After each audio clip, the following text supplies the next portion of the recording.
With that, we bring in Brett Tolman, former U.S. attorney, now executive director of Right on Crime. Brett, great to have you with us. Your sort of overall headline take, given what we have and have not learned here in this document today. Martha, the affidavit reads more like it's attempting to convince the reader that legally the DOJ is on good footing and that there are reasons for them to want more of the documentation. But it does not read like a typical criminal affidavit. It outlines the back and forth with the lawyers. It outlines some of the law, but it fails to give, some key aspects of the law that might go in favor of the former president. So it's a very curious document, what we have in front of us. I'm not real impressed that what we are able to read justifies what the DOJ has done in this case. Interesting. So you're saying you don't think that this is a coming criminal prosecution in this case, just based on what you can read so far in this document. Andy McCarthy just said the same thing moments ago. Let's play that.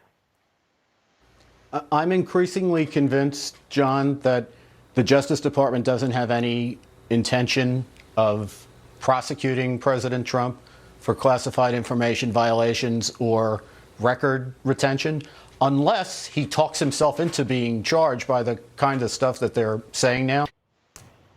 Yeah, what do you think about that, Brett?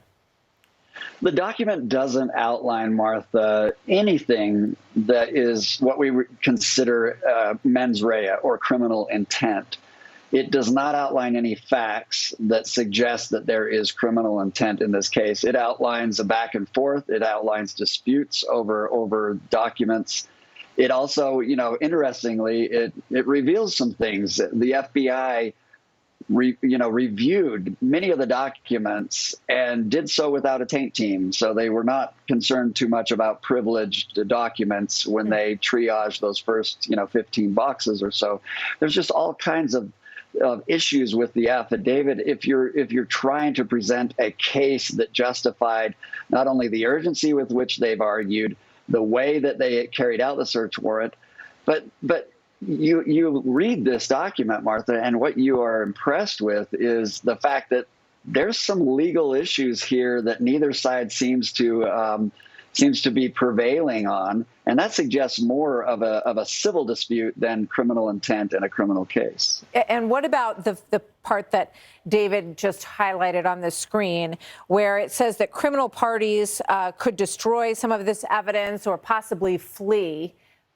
Does that concern you? And also, just worth pointing out that this came after a springtime grand jury subpoena, which earlier Andy McCarthy said would signify a criminal investigation underway here. So those two things seem to not match up.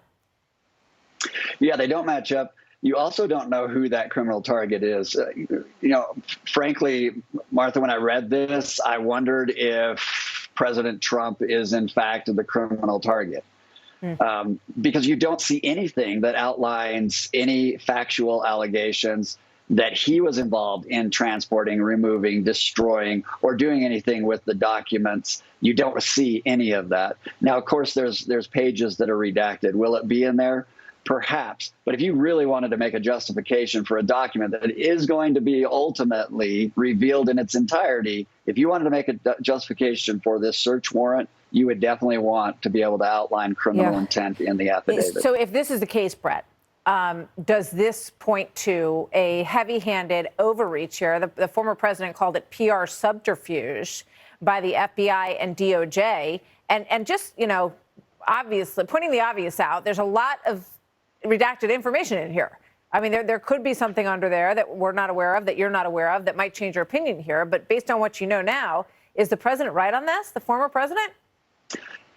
Yeah, I would not want this out if I'm DOJ, but it's not for the reasons that I'm real concerned about protecting, against destruction of evidence or harm to potential witnesses. It's more that it screams a civil dispute between a former president who's entitled to have documents versus National Archives that wants more documents. Yeah. Well, that does raise the possibility that has been talked about a lot since the raid on August 8th of potential overreach here that could be embarrassing potentially.